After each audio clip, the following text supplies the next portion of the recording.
niko kuri twinjiye muri Repubulika Iharanira Demokarasi ya Kongo ku butaka bwa Perezida Felix Antoine Tshisekedi Tshilombo. Tugiye kwinjira muri article zikomeye cyane ku mutekano, politiki na diplomasi mu rwego mpuzamahanga.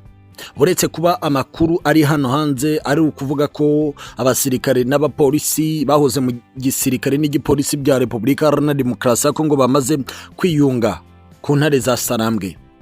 Ibyo ni ibintu bisanzwe ko mu rugamba habaho utsinda n'utsindwa. Utsindwa akemera kumanika amaboko akayoboka. Ibyo nibyo biri kuba i Goma na Bukavu nk'uko amakuru y'ingenzi ari hano hanze abivuga. Ariko kandi hari n'izindi ngingo zibera inyuma y'amarido, yaba bikomeje kubera ku mirongo y'imbere ku rugamba aho imirwano iri kubera ihari, yaba n'izindi nkuru zikomeye cyane. Izo nkuru z'umuvinyo nizo tugiye kwinjiramo mu buryo bukomeye. Reka mbabwire ko turavuga akantu kose kubiri kuvugwa muri aya masaha. Reka duhere mu kigo cya gisirikare gifungiwemo abasirikare ba Afurika y'Epfo muri Samidi-DRC mu Bambiro mu birometero 25 uvuye rwagati mu murwa mukuru wa Kivu y'Amajyaruguru Goma. Amakuru dukura yagira ati abari gukabakaba 190 nibo basirikare ba Afurika y'Epfo bakomeretse bariyo muri iki kigo kigoswe n'intare za Sarambwe. Bikavugwa neza ko abenshi barwaye bikomeye. Andi makuru y'ingenzi akavuga ko harimo 5 basa n'abari kwerekeza hagati y'urupfu n'ubuzima bigenanye nuko uburibwe bubariho bigenanye n'ibikomere bakuye ku mirongo y'imbere ku rugamba.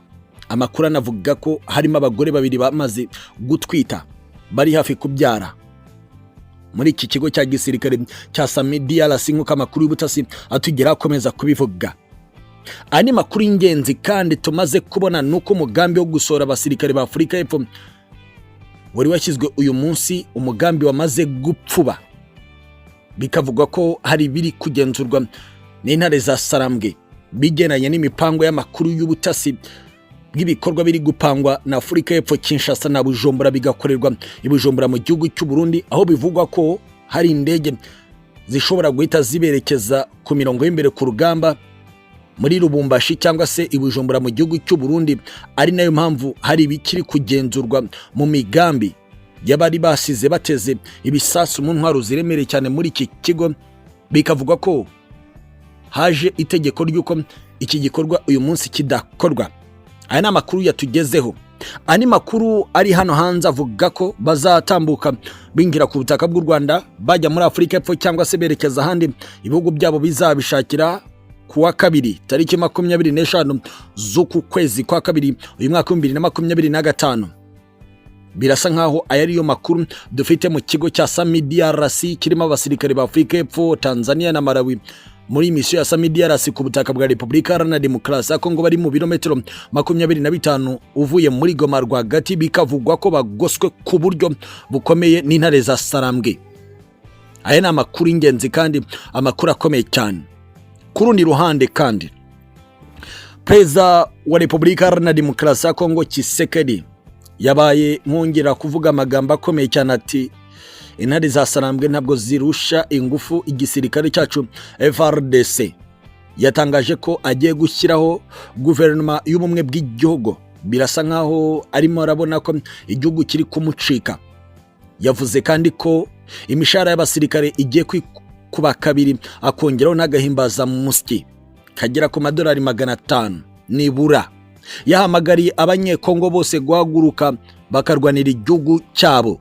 Aya ni amagambo ya Tshisekedi ati abo turwana ntibaturusha ingufu, duhaguruke turwanire igihugu, twishyire hamwe duhabye umwanzi. Aya ni amagambo ya Perezida Tshisekedi ukomeje kohereza intumwa i Nairobi kwa Dr.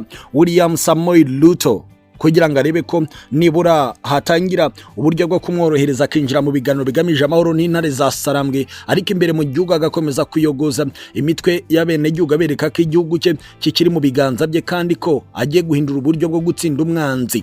Ariko bikavugwa ko ari uburyo ari kurebamo uburyo agiye gukina diplomasi isa nitangiye kunanirwa, kubera ko ibyo yifuzaga ku bihano by'intare za Sarambwe bitakunze ndetse no kubasora muri Bukavu na Goma. Gusa mu kanya gato gashize General Muhoozi Kainerugaba, umuhungu wa perezida wa Uganda Yoweri Kaguta Museveni, amaze gutangaza amagambo akomeye cyane. Gusa abaye nk'uzimiza, ariko birasa nkaho ari itegeko yatangaga kuri guverineri wa Kivu y'Amajyaruguru washyizweho n'ubutegetsi bwa Kinshasa. Amakuru agira ati umuyobozi wa guverinora wa Kivu y'Amajyaruguru afite uburenganzira bwo gushyira mu bikorwa iryo tegeko. Itegeko General Muhoozi Kainerugaba yavugaga nirigaruka ku bikorwa bibi by'ingabo za Repubulika Iharanira Demokarasi ya Kongo ndetse n'abandi bafite aho bahuriye ku kwibasira abo yise abo mu bwoko bw'Abahima n'Abatutsi. Ati nzi ko Abanyekongo bose bankunda kandi banyubaha. Ndabasabye bavandimwe, mureke kwica ubwoko bwanjye. Imana izabaha imigisha nimudufasha. Mu by'ukuri fata kandi uhane abo muri mwe b'intagondwa. Ubu butumwa bwavuye kuri General Muhoozi Kainerugaba, umuhungu wa perezida Yoweri Kaguta Museveni. Ayo ni amagambo yatangajwe ubwe na General Muhoozi. Ati niba ubwicanyi bw'abaturage bacu budahita buhagarara, turashaka ibimenyetso byerekana ko abicanyi b'abaturage bacu bahanwe. Bitabaye ibyo, vuba aha tuzafata umujyi wa Mahagi. Ati kuwa gatanu tariki 28 z'uku kwezi kwa kabiri i Beni hazamanikwa ku mugaragaro abanyabyaha mu burasirazuba bwa Repubulika Iharanira Demokarasi ya Kongo. Uwo ni General Muhoozi Kainerugaba, umuhungu wa perezida wa Uganda Yoweri Kaguta Museveni. Mbibutse ko Muhoozi Kainerugaba ari umugaba mukuru w'ingabo za Uganda, yanayoboyeho Special Force ya Uganda. Ibigaragaza ko uyu mugabo adakina, bishoboka ko ibikorwa bidasanzwe bya gisirikare biri gutegurwa mu burasirazuba bwa Repubulika Iharanira Demokarasi ya Kongo bishobora kuzaba bibi cyane.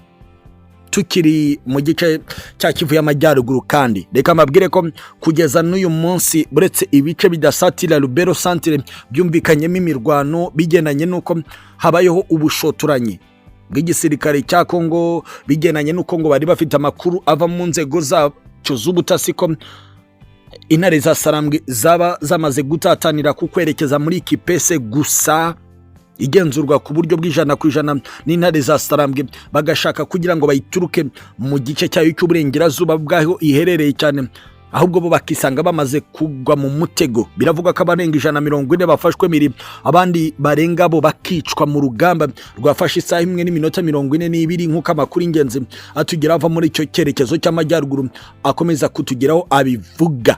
Birasa naho ari ibintu bikomeye cyane. Mbere ko twinjira mu rugamba rukomeje kubera muri teritwari ya Walikare, bigendanye n'ibyo intare za Sarambwe ziri gutegura gukorera inyeshyamba FDLR ziganje muri iyo teritwari n'ingabo za leta n'abawazarendo. Reka mbabwire ko Minisitiri w'Ububanyi n'Amahanga w'Ubwongereza David Lammy biri kuvuga ko hari amagambo amaze gutangaza akomeye cyane. Aya magambo ashobora kugira se icyo ahindura ku kuba umutwe w'intare za Sarambwe wasubiza inyuma abarwanyi bawo ku mirongo y'imbere ku rugamba. Turaza gukurikiranira hafi ibyo amaze gutangaza. Gusa umwe mu basesenguzi ukurikiranira hafi amagambo yanditse agira ati, David Lammy, umudipolomate mukuru w'Ubwongereza, agize ati naganiriye n'abaperezida bombi, u Rwanda na Repubulika Iharanira Demokarasi ya Kongo, Tshisekedi na Kagame. Dukeneye inzira y'amahoro iyobowe na Afurika. Ubwongereza buzashyigikira abiyemeje kurangiza aya makimbirane, kandi tuzafatira ibyemezo abakomeje gutuma ikomera. Gukemura ibi bibazo mu buryo buri politiki niyo nzira yonyine iganisha ku mahoro. Aya ni amagambo y'Ubwongereza bivuzwe na David Lammy, Minisitiri w'Ububanyi n'Amahanga w'Ubwongereza, nk'uko amakuru ingenzi atugezeho aka kanya amaze kubivuga. Ariko kandi reka tuve muri iyo nzira twerekeze mu yandi makuru akomeye cyane. Andi makuru akomeye cyane avuye Kinshasa tugezeho agize ati, ku nshuro ya gatatu mu gihe cy'iminsi 11 gusa, Perezida Felix Antoine Tshisekedi Chilombo yohereje intumwa ze muri Angola, Chad, Mali, Burkina Faso na Congo Brazzaville kugira ngo abasabe inkunga ikomeye cyane mu bya gisirikare. Biravugwa ko ari umugambi wo gukomeza gupfukamira abo yita ko bashobora kumufasha guhangana n'intare za Sarambwe ku mirongo y'imbere y'urugamba. watanze amakuru yagize ati inshuro ya mbere ubwo yohereje intumwa ze zitandukanye muri Angola, Chad, Mali, Burkina Faso, Congo Brazzaville, Tshisekedi ahantu hose byaramwangiye cyane kuko bamubwiye ko inzira y'ibiganiro bigamije amahoro ari ishobora gushyigikirwa mu buryo bumwe cyangwa ubundi, gusa bikavugwa ko hari ibihugu bimwe byemeye kumuha umusada ariko bigashyiraho kondisiyo zisa n'izigoranye cyane ko bazamufasha mu buryo bw'imiyoborere y'urugamba, ariko kandi bakabikorera i Kinshasa aho kugira ngo berekeze ku mirongo y'imbere y'urugamba mu burasirazuba bw'iki gihugu. Ibisa n'ibigoranye ko urugamba rushobora kugira none icyo rugeraho. Bikavugwa ko yongeye kohereza izindi ntumwa kugira ngo zongere kujya gutakamba mu bihugu bimwe na bimwe bishobora kugira ngo muhe abasirikare bashobora kumufasha ku mirongo y'imbere ku rugamba. Amwe mu makuru y'ingenzi ava i Rwanda muri Angola avuga ko ibyo Tshisekedi yifuza byose bidashobora kuba kubera ko bisa n'ibishobora kugonganisha igihugu cya Angola n'ibihugu biri muri iki kibazo cy'uburasirazuba bwa Repubulika Iharanira Demokarasi ya Congo. Bikavugwa ko Mahamat Idriss Deby Itno wa Chad, N'Djamena abamukikije bamaze kuvuga ko Tshisekedi ashobora kuba ashaka kwikura intambara ku butaka bw'igihugu cye, ahubwo agateza intambara mu bya diplomasi ku buryo ibihugu bishobora gukocorana bigatuma ibibera mu gihugu cye bidakomeza kuvuga ku ruhando mpuzamahanga. Bivugwa ko General Assimi Goïta wa Mali hari ibyo ashaka kumva ku kibazo cya Congo, ariko ikigenanye no kohereza abasirikare ko cyo kiri kure nk'ukwezi.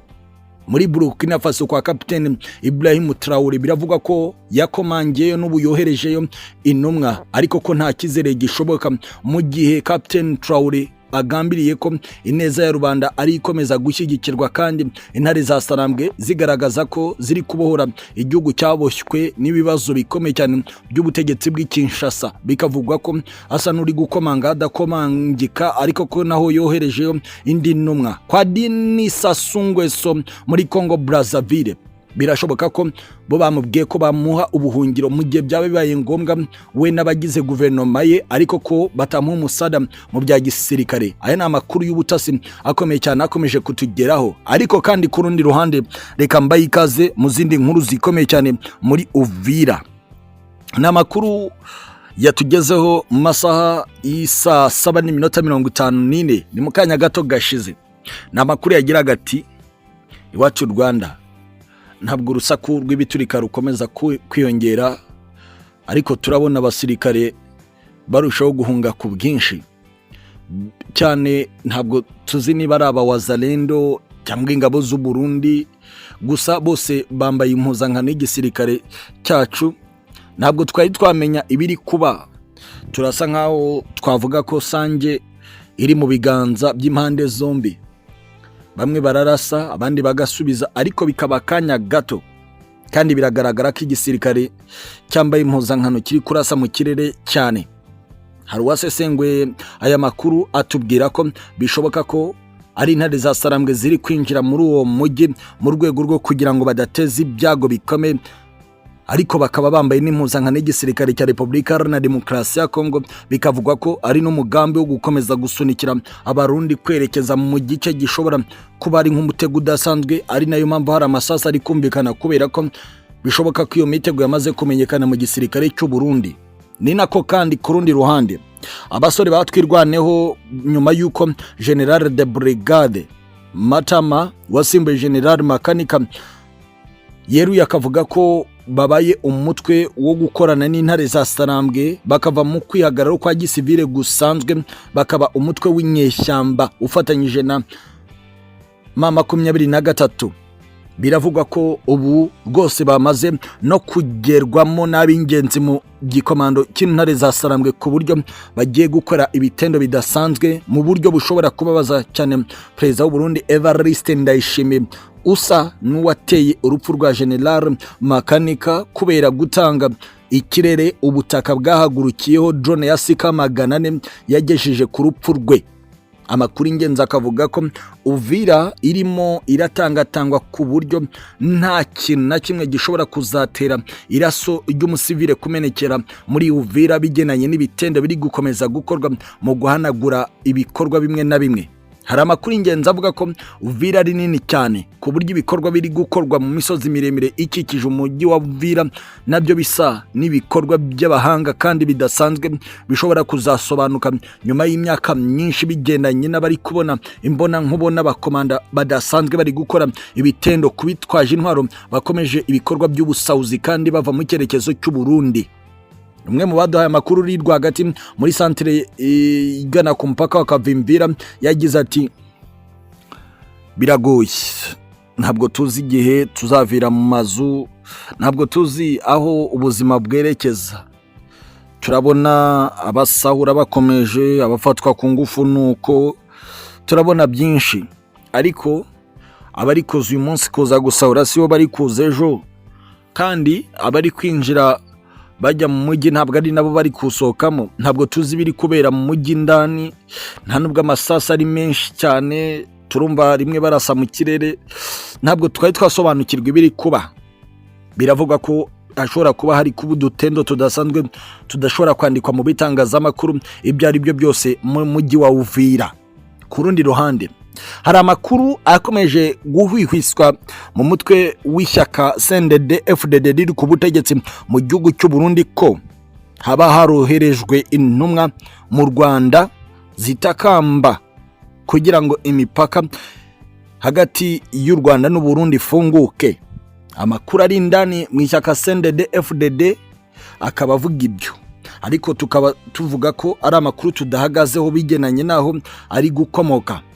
Bikaba ibi byose biri kuvugwa mu gihe biganisha ku kuvuga ko mu gihe intare za Sarambwe zaba zigenzuye umupaka w'Uburundi na Repubulika Iharanira Demokarasi ya Kongo, kandi Burundi bwarohereje abasirikare mu bihe bitandukanye n'ubu bakiri ku butaka bwa Kongo Kinshasa ko kurwanya intare za Sarambwe, bishoboka ko intare za Sarambwe zishobora kuzihorera ku Burundi.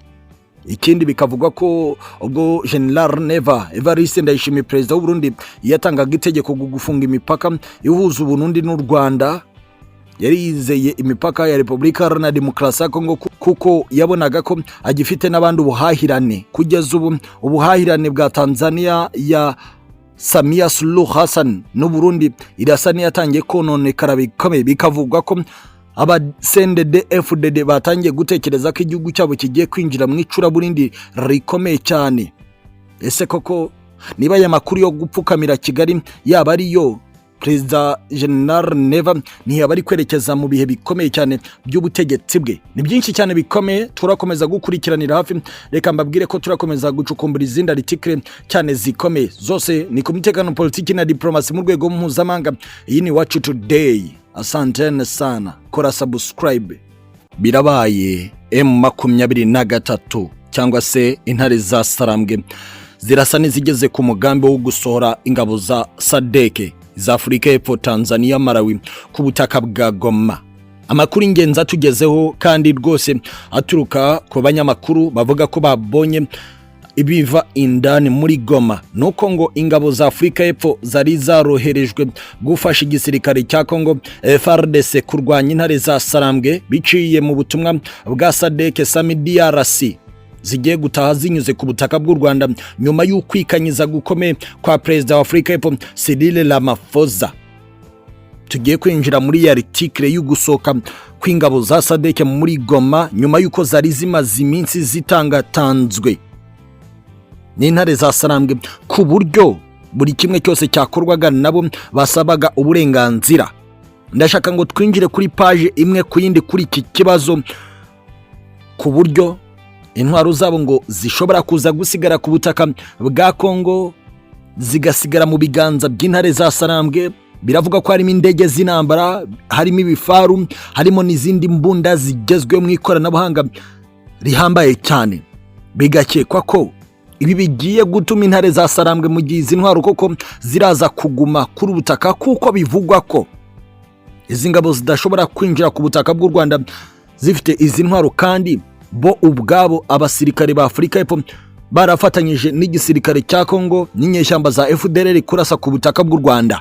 Bigakekwa ko izi ntwaro rwose zigomba kuguma ku butaka bwa Repubulika Iharanira Demokarasi ya Kongo bakanyura ku butaka bw'u Rwanda nk'uko abacancuro bahanyuze. Ariko kandi ndababwira ukuri ku makuru y'ibiri kuvugwa ko Afurika y'Epfo yaba yemeye gusuzugurwa muri ubu buryo, iyo uko ibivuga abasirikare bayo bagasoka nk'abatsinzwe urugamba mu buryo bweruye bakanyura ku butaka bw'u Rwanda, ariko ari umugambi ukomeje gucurirwa i Bujumbura mu gihugu cy'u Burundi ndetse na Lubumbashi, kukwataka cyangwa se kukwihorera ku ntare za Sarambwe ndetse n'u Rwanda. Aya ni amakuru ari mu butasi bukomeye, turaza kwibandaho ku buryo bukomeye cyane. Buretse kandi turaza kugaruka ku kuba intare za Sarambwe zategetse ko ibi bigomba kuba zigasoka ku butaka bwa Goma bigenanye n'imipango yari yamaze kuvumburwa hagati ya SADC, FARDC na MONUSCO. Birasa nkaho yari paje ikomeye cyane tugiye kwinjiramo akantu kamwe ku kandi, gusa nkuko musanzwe mubizi kugira ngo twinjire kuri paje ziremereye cyane nk'izi, reka tubanze dukure amakuru y'ingenzi ava ku mirongo y'imbere ku rugamba, aho urusaku rw'ibiturika rukomeje kumvikana mu rukera rwo kuri iki cyumweru. Amakuru aratwerekeza muri teritwari ya Walikale muri Pinga. Amakuru agira ati imirwano muri teritwari ya Walikale yamaze kumvikana ku buryo bukomeye cyane. Igisirikare cya leta ya Kongo FARDC n'abari muri koalisiyo yacyo yabinyeshyamba za FDLR ziri muri teritwari ya Walikale ku bwinshi, abarwanyi ba Wazalendo bazanye intwaro ziremereye cyane ngo bakora ibishoboka byose bitambike intare za Sarambwe zamaze kugera mu bice neza biri hafi ya Pinga. Ariko bikavugwa ko ibi byose bishobora kuza kuba ubusa, kuko intasi za M23 intare za Sarambwe zamaze kwinjira indani mu hantu h'ingenzi FARDC iri, ku buryo hari ubwoba bw'uko hasigaye gusa gutanga amabwiriza yo mu rwego rwo hejuru bagasenya ibirindiro by'igisirikare cya leta ya Kongo FARDC. Biravugwa ko bahazanye ibifaru PKM, imbunda ziremereye cyane, ariko ibyo byose bikaba bishobora gusubizwa inyuma cyane. SPG9 imbunda rutura y'intare za Sarambwe isandaza ibifaru. Amwe mu makuru ingenzi atugeraho ava mu baturage bo muri Walikale agira ati twe twatangiye guhunga tuva mu bice biri gushyirwamo ingabo nyinshi za leta n'intwaro, kubera ko turatekereza ko hagiye gutangira imirwano nabo ku ruhande rw'intare za Sarambwe. Biravugwa ko ubu ngubu mu gace ka Mpeti ariho intare za Sarambwe zirimo zerekeza neza, aho kuhava werekeza muri Pinga ari ibintu byoroshye cyane. Biravugwa ko uyu munsi ushobora kuza kuba indyankurye, nk'uko amakuru ingenzi agaragaza ko hari n'urusaku rw'ibiturika rwumvikanye mu bice biri hafi ya Pinga. Amakuru y'ubutasi ubu bikavugwa ko ariyo ari gukusanywa n'intare za Sarambwe, ku buryo buri kimwe cyose gishobora kuza kurara gishyizweho akadomo ku mirwano y'amateka igomba kuzabera hano muri Pinga, kuko bivugwa ko intare za Sarambwe zishaka kuhafata byanga bikunda kugira ngo barebe uburyo bakuramo teritwari ya Walikale. Bikavugwa ko inyeshyamba za FDLR ziri ku bwinshi muri iyi teritwari zishobora kuzasubira muri Masisi, ibishobora gutuma ibintu biba bibi cyane, kubera ko iyi Masisi irimo naho intare za Sarambwe. Ibi byose biragenda biba bibi cyane ku ruhande rw'igisirikare cya Kongo FARDC. Gusa haramwe mu makuru twumvirije y'umwe mu bagore bumwe mu basirikare ba Kongo mu bazanye intwaro hano ipinga, wagira guti ntabwo nakubwira ngo ukomeze kuguma muri ibi bice, icyo nakubwira ufite kwerekeza Kisangani, kubera ko famiye yanjye yose urabizi ko ariho nabohereje kugira ngo ariho bafatira uburyo bushobora kubageza muri Kasai. Niba ubyibuka neza uko twabipanze nuko ndatekereza ko wagakwiye kubuhunga. Ibigaragara nahanga nuko ari amategeko ari kubikora, ariko twamaze kubona ibimenyetso by'uko n'ubundi umwanzi yamaze kutwitegura, kandi kuba yaje nahita twataka n'ibimenyetso by'uko arimo aratwigaho, kandi ibi bintu bene bisa no kubanza guturana n'umwanzi byagiye bidushegesha cyane. Ndatekereza ko icyo ari igihe cyawe cyo guhitamo amahitamo meza agutwara kure kugira ngo tutazagirwaho ingaruka bishoboka cyane. Aya ni amakuru ingenzi kandi amwe mu makuru aremereye cyane dutangiye kugeraho muri aka kanya. Ariko kandi ku rundi ruhande amakuru atugeraho ava mu bitangazamakuru